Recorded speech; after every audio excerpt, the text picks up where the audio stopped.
Hola amigos, con ustedes Fermín, una nueva temporada para el Jardín del Alma, en el programa Tertulia entre Amigos. Hoy comenzaremos con una nueva etapa en la que comentaremos sobre los orígenes de las fiestas religiosas, populares, políticas, etcétera. Sobre todo las relacionadas con Mataró. Y para saber el cómo, por qué y cuándo sobre las incógnitas de este tema, doy la bienvenida a nuestro compañero y amigo, el profesor Ramón Salicruz. Hola Ramón, ¿qué tal estás? Pues Después, perfectamente. después de estas merecidas vacaciones. Después de las vacaciones, dispuesto a colaborar, estoy perfectamente bien, de salud Muy bien, y con ánimos de empezar el curso como adelante, tal. vamos a empezar otra nueva temporada Perfecto. de 11 programas Ujú. desde septiembre hasta julio. Perfecto. Y esperemos que sigan todos la gente y espectadores que nos siguen, que sigan enviándonos notas para de qué hablar. Ramón, eh, después de este preámbulo que hemos tenido hablando Sí, ahora en estos momentos, veo que lo más próximo para hablar es que comentemos algo, no del tema que vamos a relacionar siempre, pero algo sobre lo que es el inicio de curso, sí, curso escolar 2024-2025. Y después, pues ya conectamos hablándonos sobre las fiestas del 11 de septiembre, sí, que yo puedo resumir un poquito que la derrota que tuvo el gobierno catalán en el 1714 supuso la abolición de, mm, ¿cómo se llama esto? De las constituciones sí, que este citado gobierno sí, tenía en sí, Cataluña. sí. Y este fue el estado final de, del Estado catalán. O Ujú. sea, eso fue en el año 1714. Usted ya nos habla de todo esto y nos lo detalla Perfecto. con mejor forma de la que yo lo he explicado, porque me noto un poco que no sé la historia real, pero sí que la he oído. Y para esto le tenemos a usted. Ujú. Bueno, Ramón, pues háblanos del inicio del curso. Sí, un inicio de curso, como todos cuando llega el mes de septiembre, diríamos, y que yo tengo con una especial atención cada año, porque claro, me he dedicado muchos años a la enseñanza y eran unos días que yo sufría por una parte, porque preparar las cosas no es fácil, y por otra, pues tenía una ilusión externa, extraordinaria, con ganas de reiniciar una nueva etapa. Por lo tanto, lo debo aquí dentro, ¿no? Muy cierto, ¿no? Simplemente yo quería hacer un pequeño comentario que es sobre la relativa importancia que se da en nuestro país, y hablo en general, tanto de España como de Cataluña, con respecto al tema de la enseñanza. Y es que yo me atrevería a decir un menosprecio. Pensemos que solamente un 4 y pico por ciento, no tengo las fechas, en fin, los Datos. datos exactos demasiado actualizados, pero son de este tipo, vaya, y que estamos en la cola de lo que podríamos decir los países europeos. Y claro, un país que no dedica a la enseñanza, a la educación en general, y a la enseñanza en particular, ¿no? A las escuelas, los institutos, etcétera, en sus niveles obligatorios, pues un porcentaje más alto del que acabo de decir, no puede triunfar. Ya. Y aquí Y está la clave de todo para mí, ¿no? lo que es el gobierno y leyes Sí, hacia este mundo del claustro sí, escolar, sí. ¿no hay alguna ley nueva para ahora, principios de curso? Pues yo diría que no demasiado, porque precisamente estamos en un momento de cambio a nivel catalán, político.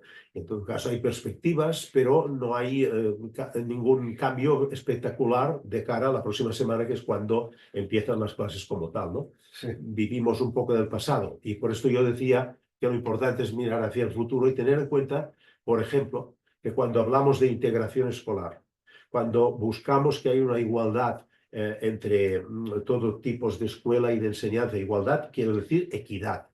Pues esto quiere decir dinero. Esto quiere decir dinero porque no llegan los presupuestos de las escuelas, por ejemplo, en la que yo trabajaba, para cubrir lo que realmente creo se tendría que cubrir y hacer la enseñanza válida y obligatoria para toda la población, sea cual sea su origen. vengo a decir con ello que persiste, a mi modo de entender, un dualismo todavía entre centros concertados y centros públicos que yo soy el primero en denunciar. Y creo que hay una solución, pues que haya una igualdad, una equidad como tal, y obligaciones también, por supuesto. Quien quiere derechos tiene que tener sus deberes, sus obligaciones, ¿no? Entonces, tal vez problemas que ahora tenemos de falta de integración de personas, de alumnos, sobre todo en las zonas de barriadas, ¿no? De niveles sociales, digamos, más bajos, digámoslo claro, pues tal vez se resolverían si ya en la escuela hubiera esta absoluta integración, ¿no? Y entonces, claro, los resultados también serían mejores, creo yo. Porque ahora, por ejemplo, tenemos el informe PISA de finales del curso pasado, en donde quedábamos también en la cola del tren, digamos, ¿no? De resultados fatales en niveles de matemáticas, de lengua y de muchas otras, digamos, disciplinas, ¿no? Y a veces se compara que si en algún centro pues hay unos resultados mejores, en otros pues no. La solución sería, pienso yo, que no pudiéramos hablar de un dualismo, sino que todas las escuelas estén al servicio real de la población abierta y plural. Por lo Al mismo tanto, nivel. claro, y entonces las exigencias también las mismas.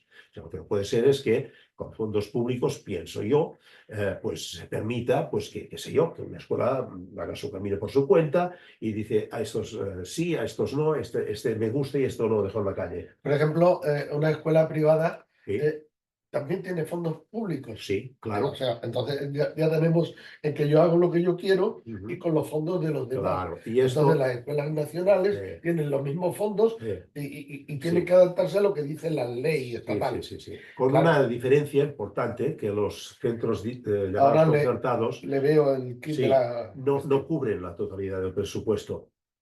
O sea, se considera que un 60%, y esto lo digo siempre con datos que tengo en la cabeza, pero no Sí, los tengo actualizados, de es memoria. igual, no importa. Pero solamente un 60% cubren los presupuestos de las escuelas concertadas, ¿no? Sí, Claro, entonces falta un 40%, digo yo. claro, es que... Tal vez yo me lo miro también, lo reconozco desde la perspectiva que he sufrido y he padecido este problema, y lo hemos comentado ya alguna vez contigo, Fermín, porque creo que la solución sería que todo el mundo tuviera el 100% de lo que cuesta realmente una plaza escolar. Y ya está, pero con las mismas obligaciones, con los mismos derechos y con las mismas obligaciones. Lo que no puede ser es que con una igualdad de ingresos para todos, pues unos tengan que, por ejemplo, acoger a la totalidad absoluta del alumnado y que otros digan, no, yo a este A no este lo quiero. no me interesa No me eso. interesa esto. No, Por supuesto, esto es denunciable es desde mi denunciable, punto de por vista, supuesto ¿no? que sí, sí. Son puntos de vista Sí, que son reales y que están ahí, que se claro, pueden demostrar. claro, claro, No, este es de este país, este no los quiero. claro. No, este lo echaron de aquel colegio porque tuvo un incidente Exacto, y ya no lo quiero. No, no, claro. no. Este señor le toca aquí, le corresponde Hay este sitio y unas ustedes normas lo tienen que generales hacer. y todo el mundo tiene que cumplirlas. Y si Exactamente. no, pues entonces sí, admito que haya una renuncia. El que no quiera, digamos, situarse dentro de este margen legislativo, tiene su derecho a hacer por su cuenta su vida, digamos, ¿no? Pero Exactamente. sin exigir entonces, claro, unos fondos públicos que no son, digamos, para la totalidad de la población, ¿no? Pues muy bien. No sé, Ramón, este sería mi eh, resumen porque es so- un tema que lo llevo dentro, esas son dicho de otra las forma, ¿eh? normas y Sí, novedades que hay hasta el momento con respecto al sí, claustro escolar, ¿no? sí, digamos que No hay sí. nada que haya salido nuevo. No, Todo no. queda como estaba. Yo pienso que más o menos igual. Bueno, pues Ramón, eh, algo que estoy ya deseando que empiece usted a contarme es Sí, que me explique qué es la diada, el sí, porqué de esta fiesta sí, sí, y le asumo la otra pregunta que le voy a sí, hacer. sí, ¿Qué pasó el 11 de septiembre de 1714? sí. Bueno, todo, digamos, se remonta al año 1700, justo, que es cuando muere el último rey de la casa de Austria, que es Carlos II. Los Austrias. Exacto, llamado, o sea, Carlos I, Felipe II, Felipe III, Felipe IV y Carlos II. Estos son los reyes de la casa de Austria que, digamos, mantuvieron, a regañadientes algunos, hay que reconocerlo, pero mantuvieron el dualismo entre la corona de Castilla y la corona de Aragón. Y dentro de la corona de Aragón había Cataluña, Aragón, propiamente dicho, la zona actual de Aragón, y Valencia, las islas, en fin. Y cada uno de estos dos estados, yo me atrevo a decir estados, tenía sus propias leyes, sus propias legislaciones, sus propias constituciones, tú has utilizado la palabra, es decir, tenía un montaje un poco así dual también, que ha salido la palabra antes, ¿no? Bueno, pues mueres sin descendencia porque estaba muy enfermo, enfermizo ya de forma de ser, Carlos II. Llamado el hechizado, por algo serían dificultades y muere sin sucesión. Entonces se plantea, claro, una situación delicada. En la herencia que él hace, pues designa a Felipe de Anjou, un francés de la Casa de Borbón, para que sea su sustituto. ¿Por qué? Porque en aquellos momentos en Francia reinaba su abuelo, el abuelo de Felipe de Anjou, que era Luis XIV, el rey Sol. Un panorama extraordinario. Los franceses eran dueños y señores de Europa, por decirlo de una forma. Pues, claro, les pareció en aquellos momentos a Carlos II y, en fin, a su camarilla, pues que era la mejor opción. Pero hubo mucha gente que temía, yo creo con su razón, y después lo veremos, de que si entraban aquí los franceses, por decirlo de una forma, y el rey nuevo para este dualismo de Corona de Castilla, Corona de Aragón, era un francés, pues todo esto se habría terminado y se convertiría en un absolutismo absoluto, ¿no? Y eso es lo que sucedió realmente.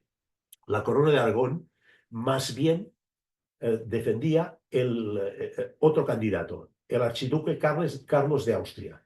Fíjate, Casa de Borbón, Casa de Austria. La Casa de Austria era la continuidad, por decirlo de una forma, de los anteriores reyes. Y en cambio, la Casa de Borbón representaba, pues, Francia.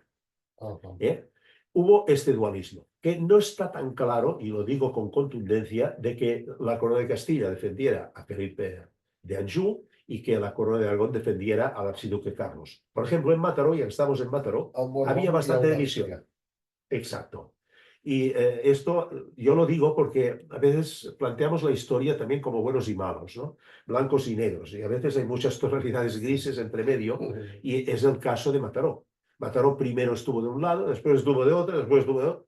Se fue cambiando. Claro que tampoco era una democracia en aquellos momentos como la podemos considerar ahora, ni mucho menos, ¿no? Pero insisto en ello, o sea, no está tan claro pues que una parte fuera a favor de uno y otra a favor del otro. Pero sí que la mayoría, en el caso de la Corona de Aragón, pues estaba en favor del archiduque Carlos de Austria y en cambio la Corona de Castilla más bien en favor de Felipe V, perdona, bueno sí, de Felipe de Anjou, que sería Felipe V, porque claro, el último rey habido antes de Carlos era Felipe IV y entonces ahora sería Felipe V, aunque es de distinta familia, por lo que digo. Bueno, pues hubo una guerra y esta guerra de alguna forma termina aquí el 11 de septiembre con la ocupación de Barcelona de las tropas de Felipe de Anjou, digamos, de la opción de los Borbones. Es así de sencillo, ¿no? Y claro, el resultado, pues, ¿cuál fue?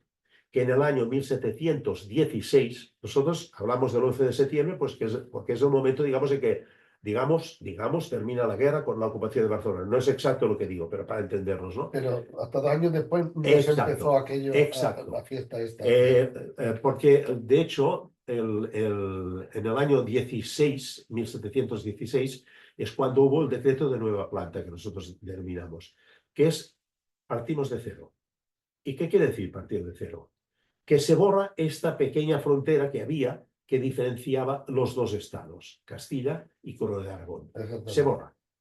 Y yo creo que es en este momento que se puede hablar, y lo digo con contundencia, de España, porque se ha roto el dualismo y bajo una misma, digamos, monarquía absolutista, el modelo francés, aquí mando yo, se borra esta diferencia. Por ejemplo, el catalán, en el caso de Cataluña, y en fin, otras particularidades de Cataluña se terminan.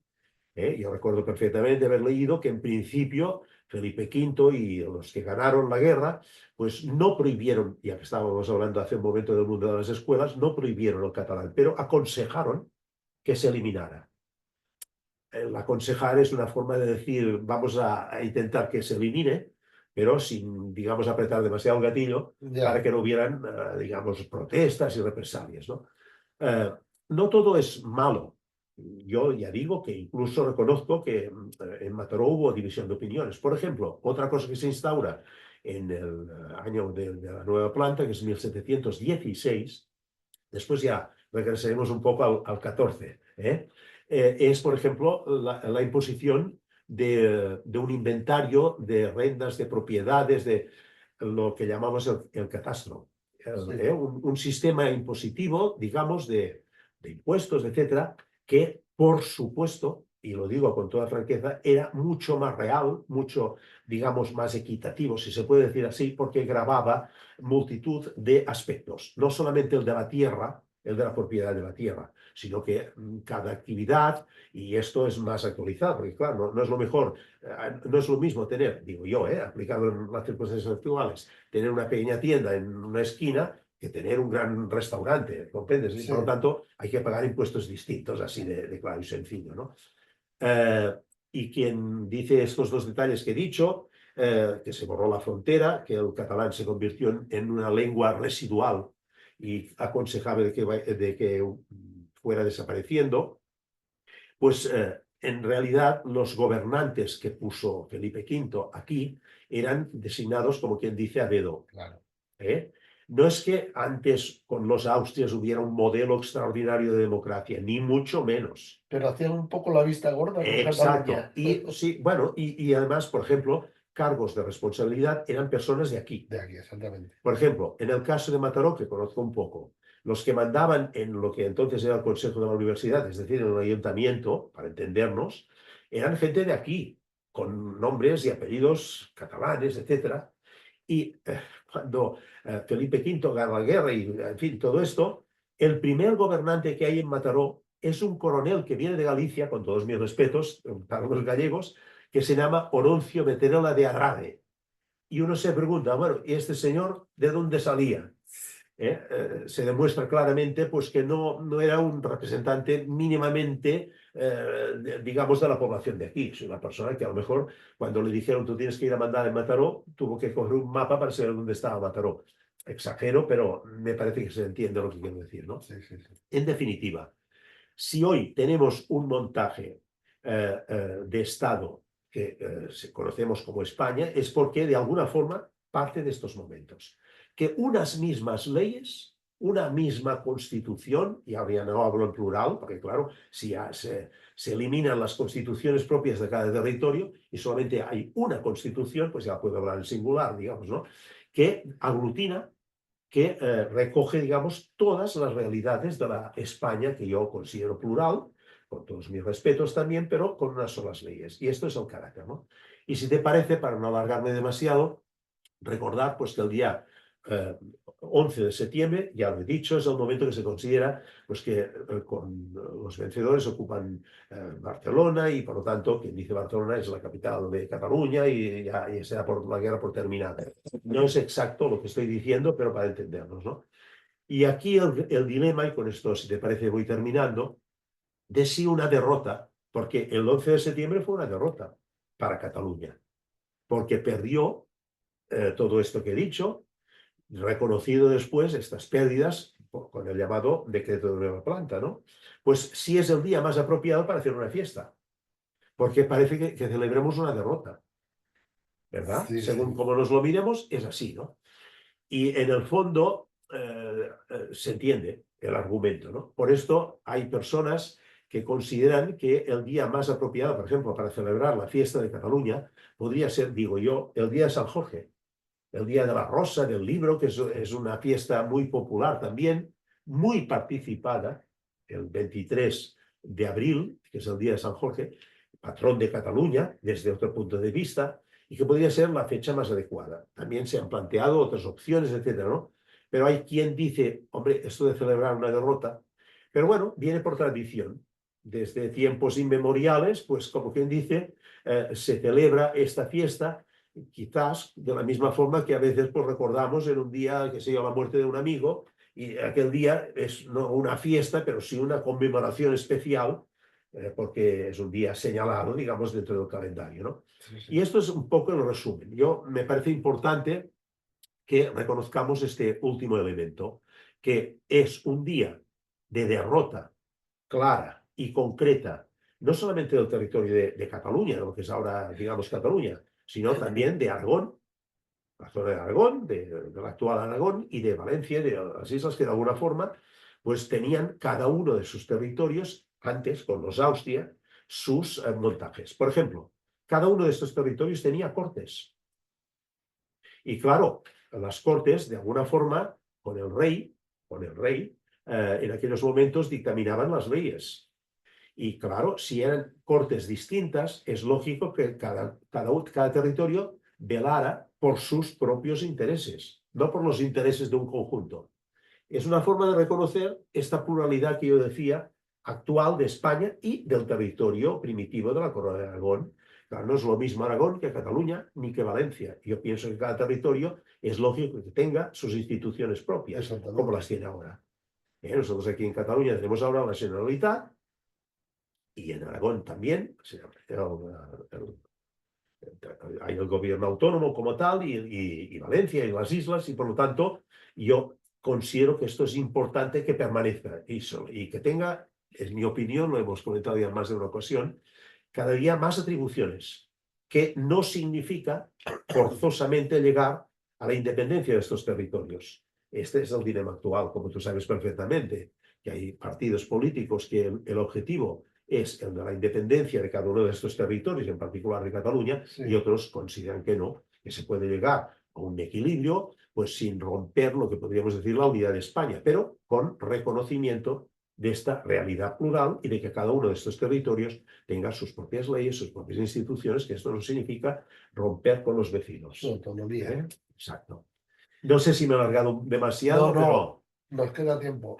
Podemos seguir comentando porque Sí. me doy cuenta de que todo esto vino al cambio de rey. Exacto. O sea, Cataluña estaba muy bien con los austrias porque le permitían, los Sí. austrias querían recaudar. Sí. Bueno, Cataluña nos da, Bueno, déjala exacto. estar. Sí, sí. Luego llegó el otro rey Sí. y entonces dijo, no, aquí se hace lo que yo diga Exacto. y me Exacto. van a dar lo que yo diga. Exacto. Y claro, y comenzó ya de lo que usted ha comentado, esta pérdida Sí, sí. de lo que no es Sí, una sí. victoria en sí, Sí. perdió aquello que es su autonomía. Sí, sí, sí. Por supuesto. Los tiros van por aquí. Y podríamos estar hablando de este tema no una hora, no 24 horas seguidas, como quien dice, ¿no? Sí, Pero bueno, me parece que el origen está bastante claro, ¿no? Yo no tampoco he dicho, creo, que con los austrias, Cataluña y estos territorios de la Corona de Aragón estuvieran a partir de un piñón, como decimos vulgarmente, ¿no? ya, pero Pero sí, había, por ejemplo, digámoslo claro, en tiempos de Felipe IV, el anterior a Carlos II, pues hubo unos choques muy fuertes entre, digamos, la monarquía y Cataluña. La famosa guerra del Segadors, que decimos nosotros, sí, ¿no? sí, Que también merecería, pues, ya son choques que de alguna forma hacen prever, pues, que se llegará al enfrentamiento. hay una mella ahí ya. Exacto. Pero bueno, se iba como capeando, Sí, como quien dice, la situación. Cuando la cosa, hubo la rotura rotunda y fatal fue con la muerte de Carlos II, a quien, en fin, al no tener descendencia como tal, pues tuvieron que buscar un rey donde les pareciera mejor, y entonces es cuando dijeron, bueno, si en este momento el dueño de Europa es Francia, pues busquemos en Francia la solución, sí, ¿no? sí, Porque claro. el rey Sol era el que mandaba, el rey Sol, la palabra ya lo dice, de una forma absolutista, y era el rey más reconocido. Pues de alguna forma España cayó en este sistema, en este régimen absolutista a través de la figura de Felipe de Anjou, que era nieto, creo que lo he dicho, nieto de Luis XIV, el rey Sol. Era su nieto. Y por lo tanto todo queda en familia. Pues sí, muy bien, una historia muy bonita que además ha sido realidad, Sí, es la que nos ha llevado hasta el momento en el que actualmente sí, estamos. sí. Bueno, Ramón, ya sabes que se nos acaba el tiempo después de haber resumido esta derrota catalana. Pues te doy las gracias por la atención que tienes con nosotros, conmigo, sobre todo por hacer este programa. Y ya sabes que continuaremos haciendo el Por programa que supuesto. tenemos hasta el mes de julio y cada mes iremos hablando Sí, sí, de la fiesta que prevenga en ese mes o de las fiestas sí, que sí, haya en ese momento. sí, sí. Y Simplificando mucho, si te parece, sí, de cara al mes de octubre, hay el día 12 de octubre, que es el el Día día del Pilar, sí, llamado el Día de la Hispanidad. Creo que hablaremos también por del tema ese, supuesto. porque es una fiesta general y también con sus, digamos, dilemas internos, y me parece Sí, oportuno. sí. Es una fiesta de origen político, si se permite la expresión, y hablaríamos también el próximo mes del día 28 de octubre, que es el día de San Simón. Sant Ah, Simó en Día Mataró, del el Sabre. Día del Sabre y el día del aniversario del primer tren Ujú. que circuló de Barcelona a Mataró. Me pareció pues, que estas dos fechas, el 12 de octubre y el 28 de octubre, eran apropiadas para comentar en el próximo programa que tendremos aproximadamente dentro de un mes. Pues así lo haremos. Perfecto. Eh, y todo esto, como siempre, es un programa preparado para el Jardín del Alma. Muy bien. Como siempre, Ramón, te diré que estoy encantado de que estés aquí y comentes a nuestros seguidores la información sobre los citados temas. Y a vosotros, amigos y seguidores, hasta el programa que viene. Adiós. Adiós.